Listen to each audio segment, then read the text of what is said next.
राधे राधे भक्तजनों, अब आप सुनेंगे मार्गशीर्ष से अमावस्या व्रत कथा। पहले अमावस्या के बारे में जानते हैं और साथ में कथा सुनते हैं। मार्गशीर्ष से अमावस्या का बहुत ही विशेष स्थान है। हिंदू धर्म की मान्यताओं के अनुसार यह अमावस्या कई धार्मिक कार्यों के लिए विशेष फलदायी मानी गई है। मार्गशीर्ष माह की अमावस्या, इस दिन देवी लक्ष्मी का पूजन करना शुभ माना गया है। मार्गशीर्ष अमावस्या के दिन पितरों के कार्य विशेष रूप से किए जाते हैं और यह दिन पूर्वजों के पूजन का दिन माना गया है।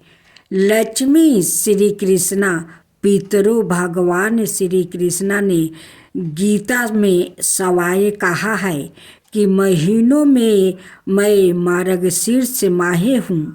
मार्गशीर्ष माह के संदर्भ में कहा गया है कि इस माह का संबंध मृगशिरा नक्षत्र से होता है। मार्गशीर्ष अमावस्या को एक अन्य नाम अगहन अमावस्या से भी जाना जाता है। यह अमावस्या मार्गशीर्ष माह में पड़ती है। इस अमावस्या का महत्व कार्तिक अमावस्या के कम नहीं है।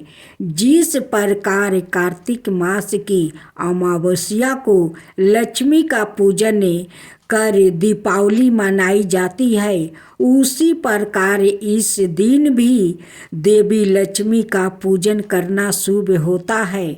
इसके अतिरिक्त अमावस्या होने के कारण इस दिन स्नान, दान और अन्य धार्मिक कार्य आदि भी संपन्न किया जाता है, जिनका हिंदू धर्म में बड़ा महत्व है। मार्गशीर्ष अमावस्या के दिन पितरों के कार्य विशेष रूप से किया जाता है और यह दिन पूर्वजों के पूजन का दिन माना गया है। मार्गशीर्ष का महीना श्राद्ध और भक्ति से पूर्ण होता है। हिंदू धर्म की मान्यताओं के अनुसार यह माह कई धार्मिक कार्यों के लिए विशेष फलदायी माना गया है। मार्गशीर्ष माह की अमावस्या का बहुत ही विशेष स्थान है। इस माह में भगवान श्री कृष्णा भक्ति का विशेष महत्व होता है और पितरों की पूजा भी की जाती है। इस दिन पितरों पूजा द्वारा पितरों को शांति मिलती है और पितरों दोष का निवारण भी होता है।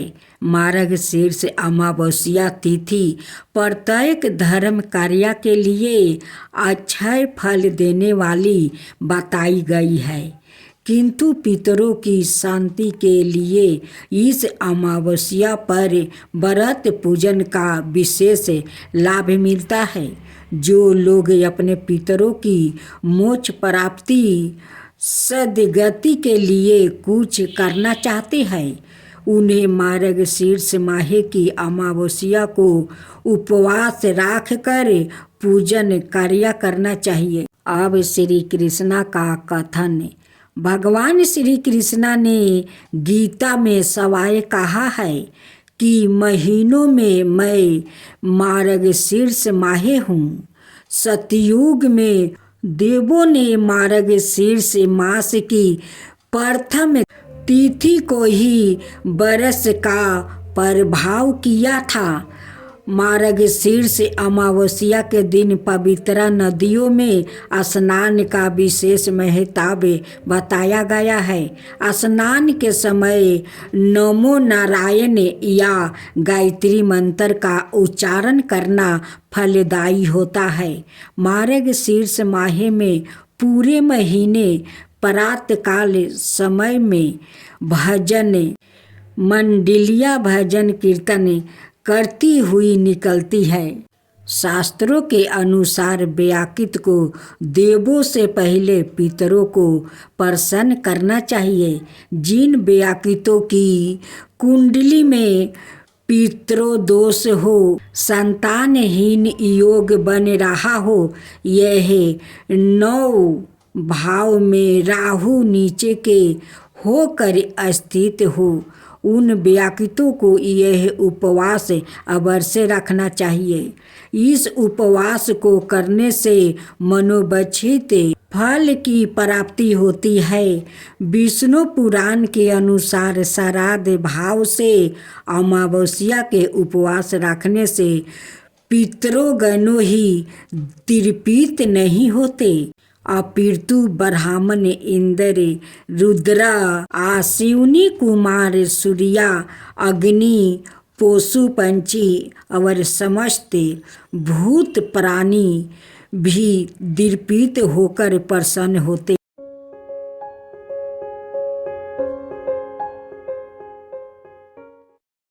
अगहन अमावस्या व्रत कथा। बहुत समय पहले एक ब्राह्मण रहता था जिसका बहुत ही खुशहाल परिवार था। ब्राह्मण की एक सुंदर कन्या थी। जब ब्राह्मण की कन्या बड़ी हुई तो ब्राह्मण अपनी कन्या के विवाह को लेकर चिंतित रहने लगा। ब्राह्मण की कन्या देखने में बहुत ही रूपवान थी, इसके साथ ही वो सुशील और गिरह क्रिया में भी संपन्न थी। इन सभी गुणों के होने के बावजूद भी ब्राह्मण की कन्या के विवाह का योग नहीं बन रहा था। एक बार ब्राह्मण के घर में एक साधु महाराज पधारे। ब्राह्मण की कन्या ने साधु की बहुत सेवा स्वागत किया। ब्राह्मण की कन्या से साधु महाराज बहुत प्रसन्न हुए और उन्होंने ब्राह्मण की कन्या को लंबी उम्र का आशीर्वाद दिया। ब्राह्मण ने साधु महाराज को बताया कि उनकी कन्या का विवाह नहीं हो रहा है और ब्राह्मण ने साधु महाराज से ऐसा कोई उपाय पूछा जिससे उसकी कन्या का विवाह जल्दी हो जाए। तब साधु महाराज ने विचार करके ब्राह्मणों को बताया कि बहुत दूर एक गांव में एक औरत रहती है जिसका नाम सोना है और वो औरत धोबिन है। साधु महाराज ने बताया कि सोना धोबिन एक बहुत ही पतिव्रता स्त्री है। अगर तुम अपनी कन्या का विवाह जल्दी करना चाहते हो तो अपनी बेटी को उसकी सेवा के लिए उसके पास भेजो। जब वो औरत तुम्हारी कन्या को अपनी मांग का सिंदूर लगाएगी तो तुम्हारी बेटी का विवाह जल्द हो जाएगा। साधु महाराज की आज्ञा मानकर ब्राह्मण ने अपनी कन्या को दूसरे गांव सोना धोबिन के पास भेज दिया। धोबिन अपने घर में अपने बेटे और बहू के साथ रहती थी। ब्राह्मणी की बेटी सुबह जल्दी सोकर उठ जाती है और सोना धोबिन के घर के सारे काम कर लेती है। तो 3 दिनों तक सब कुछ ठीक चल रहा था।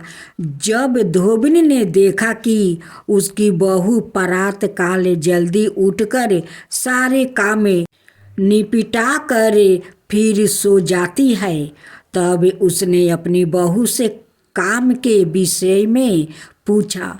तब धोबिन की बहू ने बताया कि उसे लगता है कि यह सारे काम आप करती है। तब धोबिन ने विचार किया कि अगली सुबह जल्दी उठकर छुप कर देखो कि घर के सारे काम कौन करता है।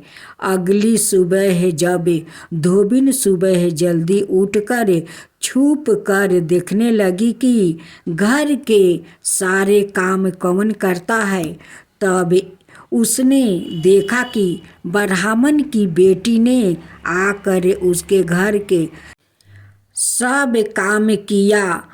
तब ब्राह्मणी की बेटी को धोबिन ने पकड़ कर पूछा। तब ब्राह्मणी की कन्या ने अपनी सारी कहानी सोना धोबिन को सुनाई। ब्राह्मण की कन्या की कहानी सुनकर धोबिन ने अपनी मांग का सिंदूर निकाल कर ब्राह्मण की कन्या को लगाया। जैसे ही सोना धोबिन ने अपनी मांग का सिंदूर ब्राह्मण की कन्या को लगाया, वैसे ही धोबिन के पति का देहांत हो गया। इस दिन सोमवती अमावस्या थी। अपने पति की मृत्यु से धोबिन दुखी होकर दौड़ते दौड़ते पीपल के पेड़ के पास गई। उस समय पीपल के पेड़ की परिक्रमा करने के लिए धोबिन के पास कोई समग्रही नहीं थी। तब सोना धोबिन ने ईंट के टुकड़ों से पीपल की 108 बार परीक्षण करने के बाद धोबिन के पति के प्राण वापस आ गया। तभी से इस दिन सभी विवाहित महिलाएं अपने पति की लंबी उम्र के लिए सोमवती अमावस्या के दिन व्रत रख कर पीपल के पेड़ की 108 बार परीक्षण करती है। कुछ दिनों के बाद ब्राह्मण की कन्या का भी अच्छी जगह विवाह हो गया और वो अपने पति के साथ खुशी खुशी जीवन बिताने लगी।